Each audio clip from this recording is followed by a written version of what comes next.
Hey, this is Tammy with New Age Fitness, except I'm not in New Age Fitness, I'm in my basement.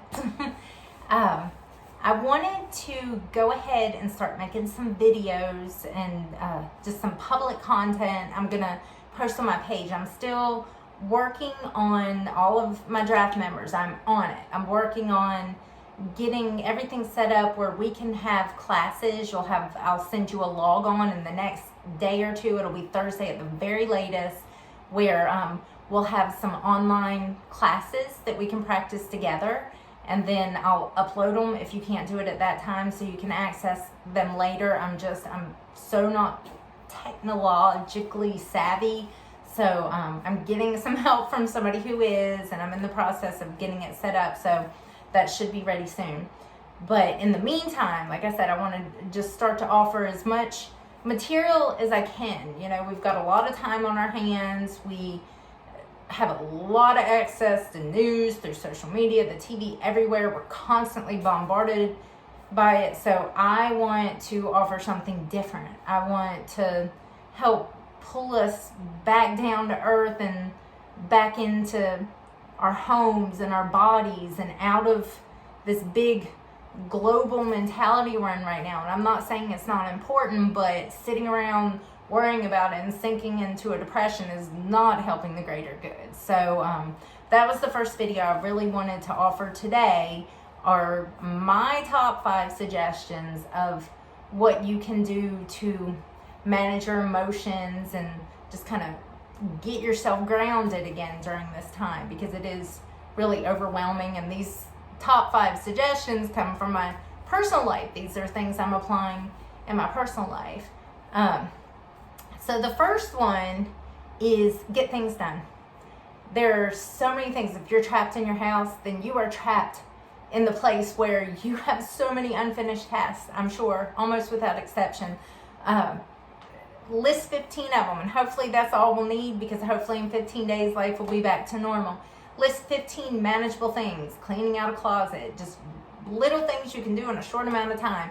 Do one a day, and a half a month from now you are going to feel so much more in control of your home, of your space, and every time you do one you're going to feel more in control. And that just again kind of pulls you down from this big, sometimes scary picture and brings you back down into your little space, into what you actually have control over. Because keep in mind that it's not selfish. If you're at home, you are acting locally. You are quarantining yourself. So you're doing your part. So it's okay to focus on you and improving your life, because that's what makes you more able to offer more to other people when this is all done. Secondly, create a routine. You know, if you're used to getting up, going to work, or going to school, whatever, and all of a sudden you're at home, it would be really easy to just sit around in your pajamas half the day. Don't get up, move around, brush your teeth, get dressed, not for other people, for yourself. Create a routine. We are creatures of habit. We crave it, whether you realize it or not. Don't stay up half the night. It will make you mentally unwell, I promise you. Find the good in this situation. I understand that it's so easy to find the bad, but there really is good in this situation. Parents, it's kind of a catch-22. There's a lot of shaming going on right now. If parents are complaining that they're home with their kids, I get it. I so get it. It's especially if you usually work. Don't let people shame you. You know, this is the life we live in. If you took your kid to daycare like 6 weeks after you had them, or a year or 2 years or whatever, if this is not your normal routine, of course it's a lot. Don't let people tell you you're a bad parent. It's normal. So accept that. Get rid of the shame. Plop the kids down in front of the television sometimes so you can have your peace and quiet, but the rest of the time embrace this, because this really is a precious time. It's this finite amount of time. They're going to be gone before we know it. We can teach them new things. I taught my son, we had a horticulture project today. You know, he learned how to plant something, and I'm not super mom, because he also watched quite a few hours of TV today. But find that balance. If you don't have kids, embrace the silence. Meditate more. Make your space beautiful and peaceful.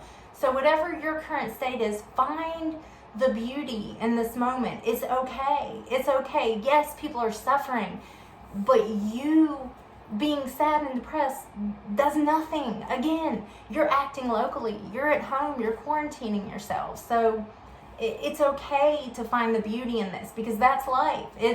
And then at the end, we die. So it's okay to find joy in this moment. Tune out. Don't spend hours on social media and watching the news. You don't need to know every tiny little thing that's going on. If you feel compelled to stay abreast, pick times of the day that you check in. Or someone else who you know is not going to stop, tell them, let me know if there's a big development, but I'm going to go ahead and tune out for a while today. I've done that with my husband a couple of times. I've told him, I just need to take a step back. If anything big and dramatic happens, let me know. And it just helps, again, get me grounded and get me back in to this moment, instead of a place where I feel out of control and frenzied, which helps no one. And then my last suggestion is exercise. Move your body and meditate. Meditation is one of those things that doesn't have instant results. It's something you do consistently each day. And the goal is not to clear your mind. It's ridiculous. It's what our brains are meant to do. It's to create a pause between thoughts. It's to become aware of our thoughts and just have this little tiny drop of control over them, at least every once in a while. So those are my 5 tips. I'd love for people to reach out and tell me what they're doing. I'd love for people to reach out if you need support, if you have video requests. I feel more in control if I can help other people. So you're actually doing me a service by reaching out, and I hope to see you all really soon. Namaste.